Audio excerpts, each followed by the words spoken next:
Hello, welcome back to another video on astrology. We are back in conversation with Dr. Y.V. Subbarao, and as you all know, this is series 3, and we have done part 1 and part 2 earlier. So in case you have not seen it, please kindly follow the sequence, start with part 1, part 2, and then come over to the current, what episode we are going to do now is part 4 and part 5. And part 4 is about easy methods in astrology calculations. And part 5 is going to, the doctor is going to speak about signs, ascendant, houses, and all that which is related to the initial, at the initial level of astrology. So he's going to, most probably, beginners in astrology are going to gain a lot from what he's going to say today. So I now invite Dr. Y.V. Subbarao to take over from here, sir. Thank you so much for being with us. So at the very outset, the two topics here today are preliminary to scientific progression and prediction. Okay. Because most of the people have a doubt about the house and the bhava. Oh. This bhava is very important in prediction, much more than the house position of a planet. And therefore, we have got to know about, and there are some principles in Vedic astrology regarding easy calculations. I think even much easier than calculator or computer. Oh. Simple method in Vedic astrology, okay. Vedic mathematics. So just two steps. And the first one, the part 4, is about the easy calculation about the book in a particular dasha. We normally make the arithmetic progression to find out actually arithmetic calculation to find out the bhukti. And of course, there are ready-made tables, but even easier than referring the table. It is there in our fingertips. So dasha bhukti can be easily calculated without much strain. And the second aspect is, in the progression, we normally ignore one thing. We have the date of birth, and we first calculate the balance of the dasha at the time of birth. And we start adding one after the other, then the subsequent dashas according to Vimsottara dasha system. Finally, what happens is, in a period of 72 years life, you find the events occurring 1 year earlier than what you have noted in your progression. The reason being, the addition that you make of dasha bhuktis one after the other to the date of birth. And as you pass each dasha, and by the time it is 72 years, you find a ghastly difference of about 1 year. Events are occurring much earlier than you have expected them. So in such an event, the question of rectification of the time of birth becomes useless. Okay. Normally, we refer the time of birth and date of birth according to the calendar. So Tithi and all those things are with reference to the Panchangam, almanac. Still, the date of birth is actually referred to in Gregorian calendar. When these dasha years are purely Savarna years, they are not solar years. I have made it clear in the previous series also. And I have proved it mathematically. The thing is, right from the beginning of the universe to the heartbeat level of 0.8 seconds per beat, we find 60 or factors of 60 and multiples of 60, and at a higher level, multiples of 108 are the mysterious numbers in our Vedic system of calculation. In that we find 120 years of Vimsottari dasha into 360 days, not 365 and quarter. The calendar is made up of 365 days, with 30 days and 31 days alternately coming in the months. But the dasha years are purely of 30 years, or only 30 days. That is, they are this 360, 30 days a month or 360 days a year. That's all. And not 365 and quarter. So each time we add a dasha, from the Vinshottari Dasha system, that is 7 year, we are going ahead by 5¼ days in our addition. We have to reduce it by 5¼ days in order to be in reference to the calendar. Therefore, at the rate of 5¼ days, we have to make the correction. That is the second part of it. It will be made known to you very easily. So this commencing over that, and last time our Dilip Kumar sir has raised an interesting question regarding, after some time, several thousands of years, we find Uttarayana occurring at the time of Dakshinayana. This is because Uttarayana and Dakshinayana, they are diametrically opposite solstices. Winter solstice and summer solstice. Winter solstice always occurs on December 21st. And summer solstice always occurs on June 21st. That is in Cancer and this is in Capricorn. Dakshinayana, Uttarayana is in Capricorn. Makara Sankramanam. And that one is Karkataka Sankramanam, that is June. What happens is, because of the Ayanamsha, when I was young, I am now running 83 years. When I was young, we used to celebrate Makara Sankranti according to Panchangam on 12th and 13th. Slowly it came to be 13th and 14th immediately after a few years of my childhood. And since then, for nearly 72 years, it changes 1 degree, which means 1 day for the sun, and therefore it moved to 13 and 14. Today it is 14 and 15 because I am now past 72 and it is 83. So it is 14 and 15. Likewise, it goes on yearly accumulating 1 day per year for 72 years. Because it is 1 degree Ayanamsha means 1 day for the sun. And therefore, you find 180 degrees means 180 into 72. So it becomes about 10,000, 11,000 odd years. You find when Vega comes to be the North Pole, you find according to this Panchanga, you find Uttarayana occurring in June.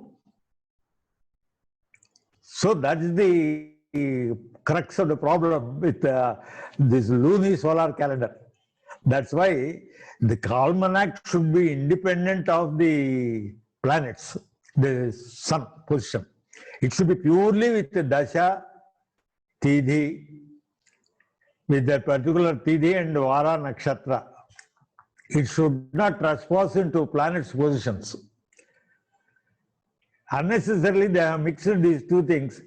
Even after Adhika Masa also, you find something going erroneous. Therefore, today we have already passed 2000 years. Since 285, it is 2000 years past. In another 8000 years, you find according to Panchanga, Uttarayana will be occurring in June. It would have been a pity for Bhishma to lie on the bed of arrows for such a long time waiting for Uttarayana. Therefore, it appears to be ridiculous to have this particular concept of Ayanamsha that occurs in Panchanga, because they are blending both the planets and also the moon's position, the nakshatras. They should be dealt independently. This is purely lunar and that is purely solar. Lunisolar means it is something lunatic. Therefore, the Panchanga should be independent of it. So I made it clear myself. So now I shall move to the PowerPoint presentation as such. So this is the nuances of astrology in Astrology Part 4, the same Series 3. Here the topic of Part 4 is easy calculation of any bhukti extent in any dasha, and addition of dasha and bhukti to a date in progression with reference to calendar. These are the two items under this part. The first part is easy method to find bhukti years in a particular dasha years.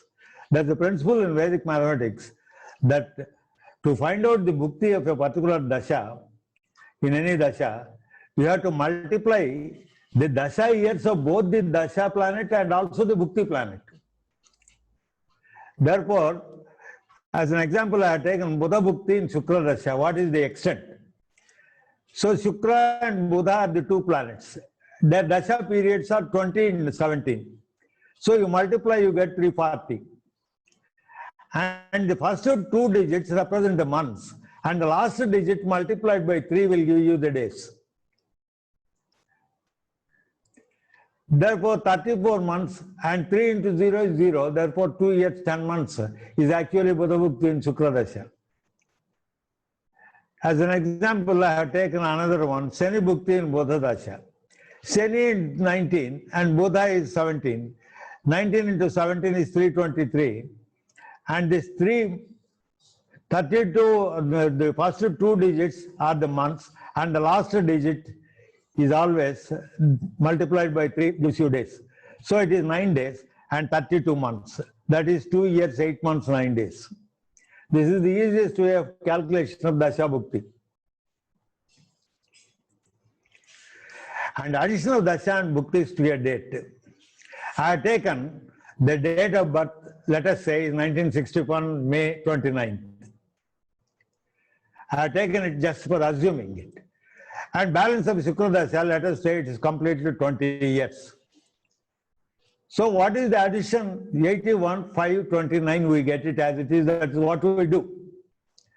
This 81, 5, 29 does not tally with the calendar, because these 20 years are 20 into 360 days, whereas the calendar is 20 into 365 and quarter days. Because every 4 years you get one leap year also. In 20 years, Shukra Dasha, you got 5 leap years. Therefore, another, that's why we have to make a correction. So this is mathematically correct, but astrologically wrong. And therefore, I have shown it in red color.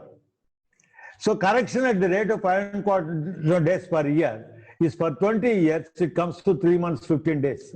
20 into 5.25 days means 105 days. 3 months to 15 days. You have to subtract it. 1981 to 14 is actually the corresponding calendar date. So for each bhukti, you can do like that. So that by the end of the dasha, you are arriving at this figure shown in green color. As an example, I have taken another dasha also, addition. Ravi Dasha, next one, I have added 6 years. So 81 plus 6, 87 and 214. Here also the 6 years are Savarna years. And therefore we have to make a correction of 5.25 days for 6 years. 6, 5, 30 and 1.5 days. That is 1 month, 1.5 days. 14, 15, this is minus that, because this is always to be subtracted. So 87, 0, 1, 12, 15. Otherwise, what happens is, you expect an event to take place in February, it will be occurring in January itself.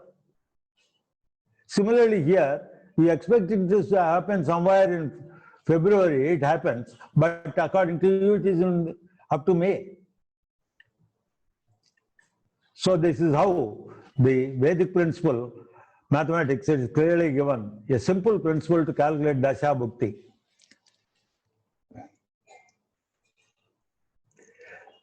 This is the end of part 4. I will be moving to part 5. This is Nuances in Astrology part 4, part 5, series 3. This is about the definition of a sign, house, lagna and bhava. What is the difference between a sign and house? So let us see in this.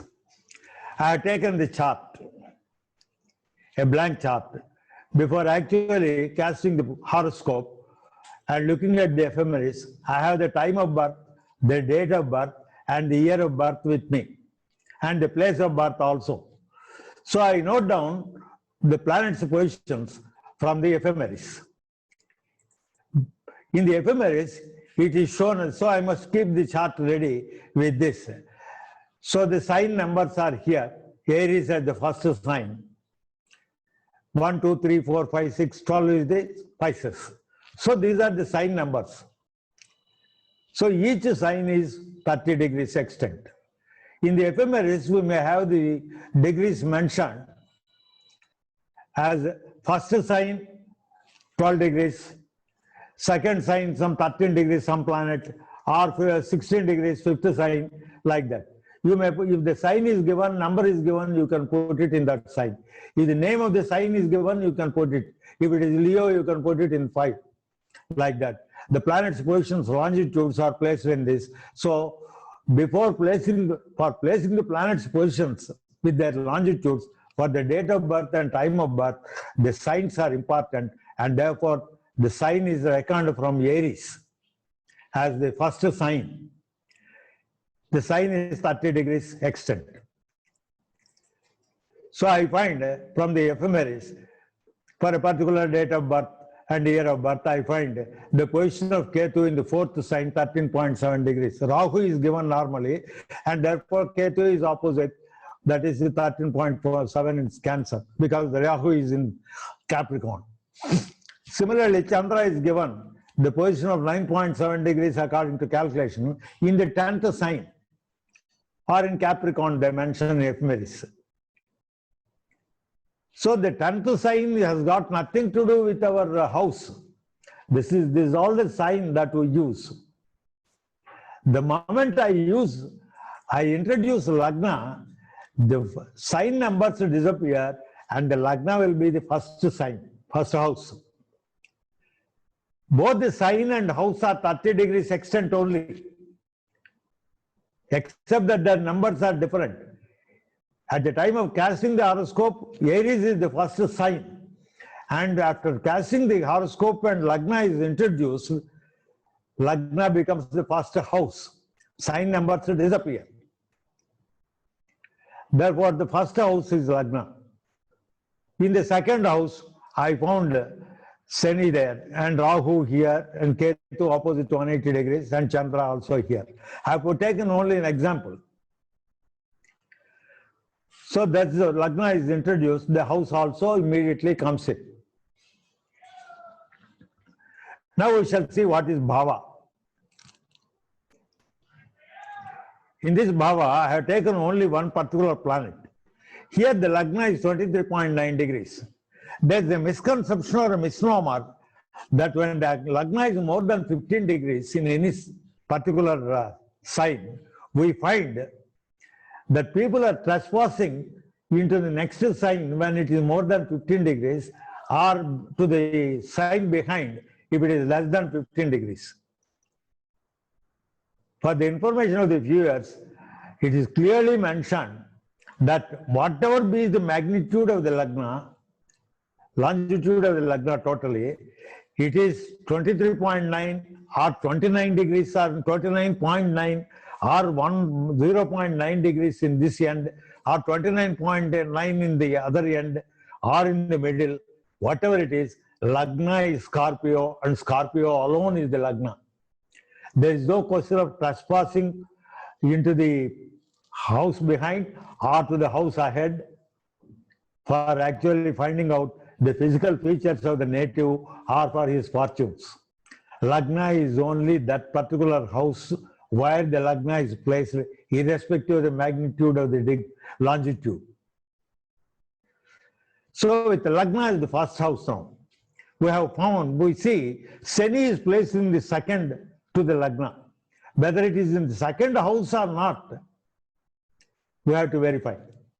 For that, 23.9 degrees Lagna means its position will be exactly 22.9 degrees nearing the end. Nearing the end. I am showing here by the red square, rectangle here, and shown the dot here. This is the 23.9 degrees position of the Lagna. So the entire house is Scorpio as the Lagna. The Lagna's position in magnitude longitude is at 23.9. So when I am considering the Bhava of a particular planet, where this Shani is placed, is it in the second house as it is numbered, or is it in any other house compared to with reference to the Lagna?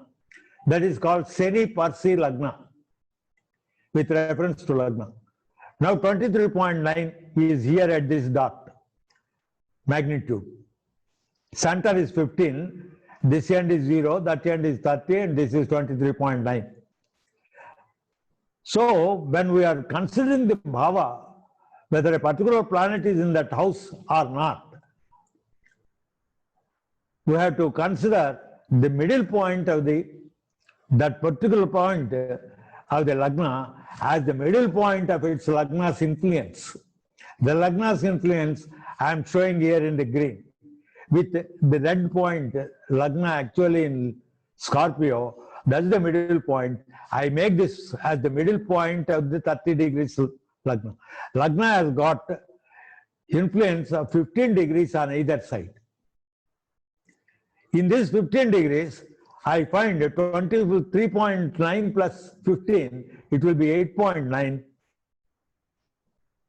And on this side, 23.9 minus 15 is 8.9.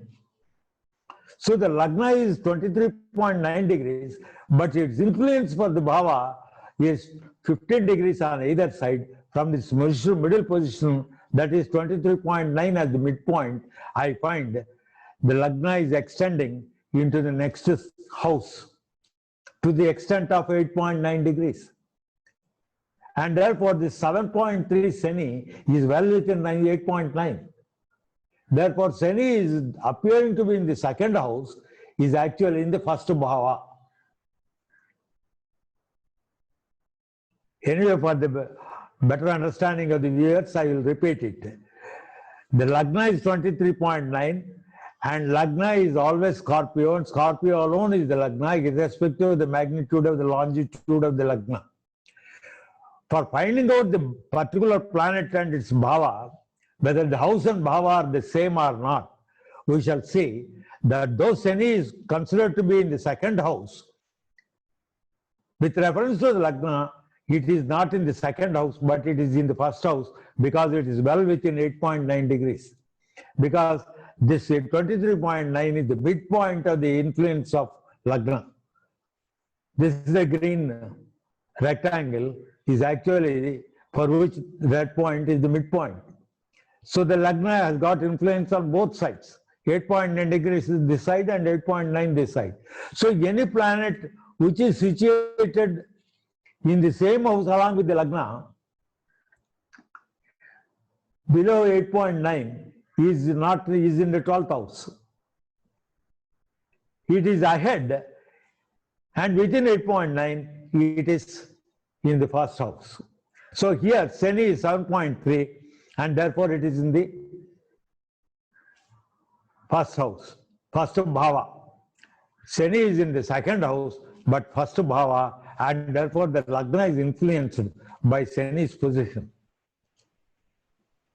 So one can read the fortunes and the personality, physical features and other things with the Shani in the Lagna, deemed to be that Shani is read as though he is in the Lagna. I shall take up another. I have taken Chandra as 9.7. He is beyond the 8.9. Either this side or that side, 8.9, he is beyond 8.9. Go, he is in the third house. Similarly, Rahu is 13.7 and he is in the third house. This is 13.7 here, it is in the 9th house. So any planet which is within 8.9 is considered to be not in that particular house, but one less as far as the bhava is concerned. And there is another thing. Why do we want this condition of bhava and house? So in prediction, we have got the major planetary periods and the minor planetary periods up to prana. That is Dashanadha, Bhuktinadha, Antanadha, Sukshmanadha, then prana. So prana is the fifth one, the smallest. If Dasha is 20 years, say for Shukra, Bhukti is about several years and months. Say Shukra Bhukti itself is 3 years, 4 months. And Shukrantaram is 6 months, 10 days, 20 days. So the Sukshma will be still further less and Prana will be 5 days or so. For Ravi Dasha, it will be still further only in terms of hours that you have got in Prana.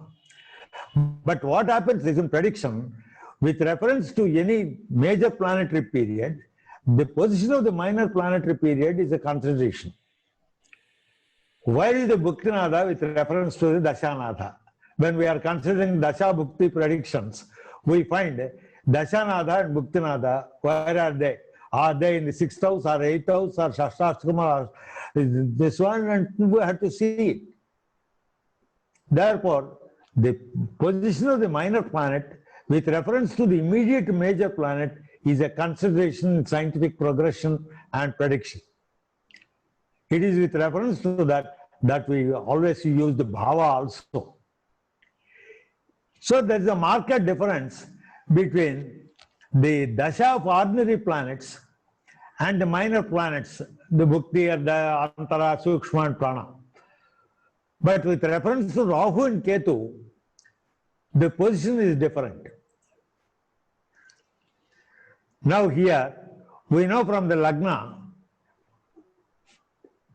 this is 19.9 and Shani is in the 2nd house and Chandra is in the 3rd house, Rahu in the 4th house, Ketu in the 9th house. I have just taken the examples here. As I told you earlier about Bhava, this is 19.9. Its extent on this side is 8.9 only. So these are all here. From 8 point up to 8, from after 8.9 it is 12th house. So Guru is in the 12th house, whereas Ravi is in the 11th house. Though placed in the 12th, it is actually in the 11th bhava. So here we see, with reference to Shani Dasha, where is Chandra? Shani Dasha, Chandra Bhukti means it is Shani and Chandra in the 2nd house. Shani is the Dashanada and Chandra is the Bhuktinada, let us say. Bhuktinada is in the 2nd house to Shani. He is not in the 6th or the 8th. So a predictive part of it.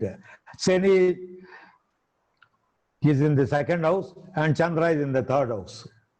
So Shani and Chandra, to Shani Dashanada, Chandra Bhuktinada is in the 2nd house. Rahu is in the 3rd house. To Dashanada Shani, Rahu is in the 3rd house. To Dashanada Shani, Ketu is in the 9th house. That is 1, 2, 3, 4, he is in the 8th house. To Shani, Ketu is in the 8th house. So being in the 8th house, Ketu will naturally give you some sort of trouble. Already he is the 6th lord from Lagna and he is again in the 8th house. And therefore Shani and Ketu are in the 8th house. Dashanada Shani and Bhuktinada Ketu. Ketu Bhukti will be somewhat creating troubles. Shani and Ketu. Whereas in other planets we find Shani and Chandra. Chandra is in the 2nd house, Chandra is the Bhuktinada, and Rahu is the Bhuktinada, Shani and Rahu 2nd house. It's okay. But with reference to shadow planets, supposing shadow planet is Rahu, it is Rahu Dasha. Between the shadow planet and its lord, very lord, it is different. If Rahu is the Dashanada and Shani is the Bhuktinada, Shani is definitely in the 12th house to the Rahu. To Rahu, Shani is in the 12th house. Whereas to Shani, as the Dashanatha, Rahu is in the 2nd house. But to Rahu, he is in the... So the very Lord and the shadow planet is replica, there's a marked difference. We need not consider that Shani and Ketu, Shani is Dashanatha and Ketu as the Bhuktinatha is in the 8th house. We need not worry about it because Ketu is after all no other than Chandra and Chandra is in the 2nd house. So Ketu in the 8th house to Shani the Dashanatha is not serious because Ketu is no other than Chandra whose house he occupies. Chandra is the Lord. So instead of reading Ketu, we call Shani Dasha. Ketu Bhukti is the same as Chandra, and therefore Shani and Chandra, to Dashanatha Shani, Chandra is in the 2nd house. So the 8th house of Ketu with reference to Shani is no significance at all. Similarly for Rahu, Shani Dasha Rahu Bhukti, it is the same as Shani itself. And in a greater measure because Rahu is Shani. So Shani's influence will be more. But with reference to Rahu Dasha, Shani Bhukti means the very lord of the house in the 12th house to the shadow planet. Rahu is now the lord. He is the dictator as the Dashanatha, and all these days he was serving Shani as a shadow planet. Today he gets the opportunity to crush his lord. So Rahu and Shani, to Rahu Dasha, Shani will be the 12th lord. Similarly to Ketu, who is no other than Chandra, to Chandra he is 12th, Shani is 12th. So Chandra, the Ketu Dasha Shani Bhukti is the same as Ketu to Shani is 6th house, and Ketu is no other than Chandra. Chandra to Shani is 12th. So there is a marked difference between the normal planets being major and minor planets and their positions with reference to the immediate major planet is different from that of the shadow planets and with reference to the very lord of that particular planet. So Rahu and Shani, Rahu's lord is Shani. If Shani is the subordinate to Rahu, definitely he will take advantage of it, and if Rahu is badly placed, he will deal a blow. Rahu and Shani, and they concur in the same house significations also. Shani wants the 3rd and the 4th house. Rahu also wants the 3rd and 4th house because of Shani, whose house he occupies. And therefore, in the common significations of 3 and 4, he will deal a blow. Rahu will deal a blow to Shani, the Dashanatha who has been wielding influence all through. So there is a marked difference between shadow planets with reference to their own lord when they are major planets and other planets are minor, and especially the lord of that particular shadow planet, we have to be very careful and should not jump to favorable conclusions and take them seriously. So this is with reference to the bhava and the sign, lagna and all these things. These are the differences. This major difference must be understood. The shadow planets as the major lords and other planets as the minor lords, Bhukti, Antara, Sukshma, Prana, like that. The reference of the major planet Ketu or Rahu as the Dashanathas or Bhuktinathas and so on and so forth. The other planets' positions will be very of serious nature. So this is with reference to the shadow planet Parsi, with reference to its lord Parsi, and vice versa. So Rahu and Shani, Rahu Dasha Shani Bhukti will be 12th house disastrous. Shani Dasha Rahu Bhukti is very good because Shani and Rahu is no other than Shani. Shani Dasha Rahu Bhukti, Rahu is a minor, and therefore Shani and Rahu is the same as Shani Dasha Shani Bhukti. So this is the end of part 5. We have come to the end of the part 4 and part 5 series of this session. So I will leave this, sir. There is one question from one of the viewers, last presentation, about a thought that he had not seemed to have looked into the video comfortably all through. That's why he referred to, I have not mentioned the time of birth of the child, the correct time of birth. Anyway, whatever it be, I would like to repeat it. The first cry of the child is the most incontrovertible moment of the time of birth. Hereafter, if the births are to take place, let us find out the actual first cry of the child from the nurse or the doctor attending on for the labor, and should be immediately informed. Besides, the cutting of the bilingual cord, which has got a greater logic, separating the child from the mother and keeping an individual, independent living away from the mother and inviting the planets. The first cry is an invitation to the planets to start working upon it. In fact, our Bhagavad Gita first chapter starts with the Vishada Yoga. Arjuna starts crying that he doesn't want to fight. Finally, it ends with salvation. So our life also begins with the first cry when everybody smiles, and we die, everybody cries, and we laugh. So this is actually the philosophy of life. That's a very interesting point, sir. So next topic would be the most interesting, and I'm entering into a little bit advanced into predictive side, the conjunctive reading of the houses of the planets. Okay, planets conjunctions. Not conjunction, conjunctive reading. Oh, For conjunctive example, reading. conjunctive reading. For example, every planet except Ravi and Chandra, all planets have two houses each. The Taragrahas. Two houses each from the Lagna. So each house has got several significations. Okay. And how to blend these significations together in order to read the result from a planet. Okay. That will be more interesting, and you evolve actually the human style life story from out of it. That will be the beauty of the entire predictive part of it. You really take out certain sentences connected to the life drawn from out of it. Okay. So the conjunctive reading I'll be starting, and wherein I'll be taking two lagnas each time. So 6 lagnas in the first part, and 6 lagnas later, because the first six lagnas will be diametrical opposite: Aries and Libra, Taurus and Scorpio, and Gemini and Sagittarius. Because the counting of the houses will be almost similar from both sides. Therefore, I will be giving a reading, make my position simpler. Okay. Sir, I have a doubt.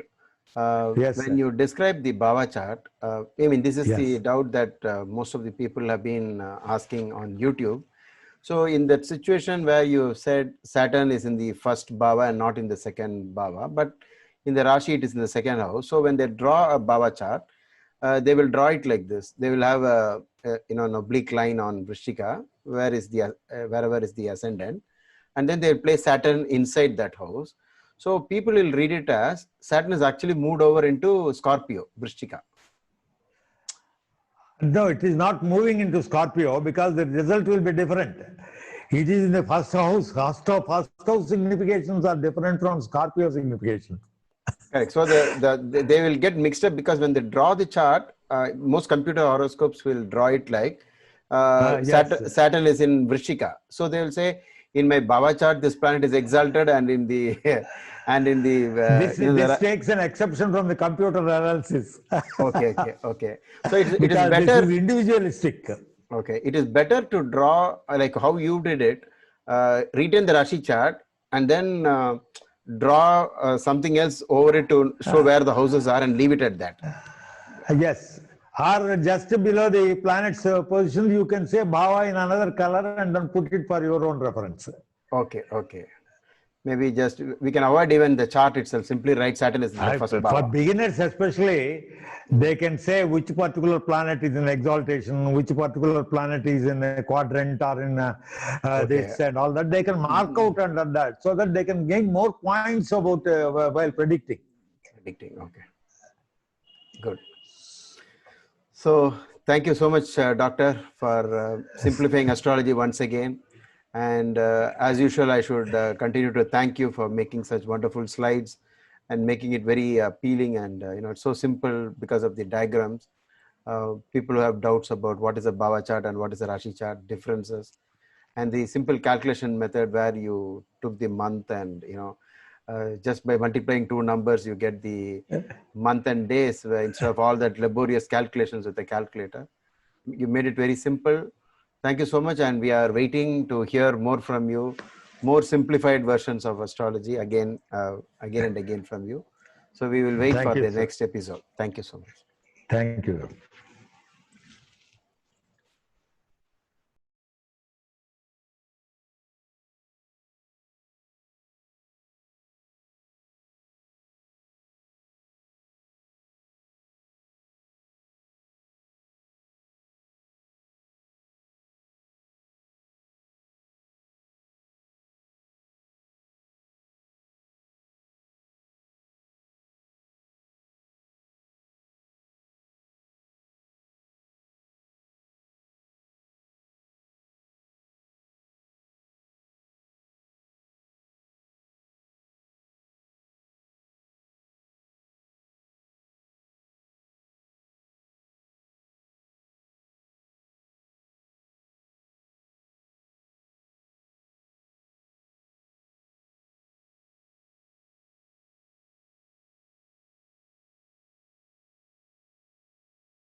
We have come to the end of this video. In case you have any doubts, please type them out in the comment section, and whenever I find the time, I'll answer them for you. And see you soon in my next video.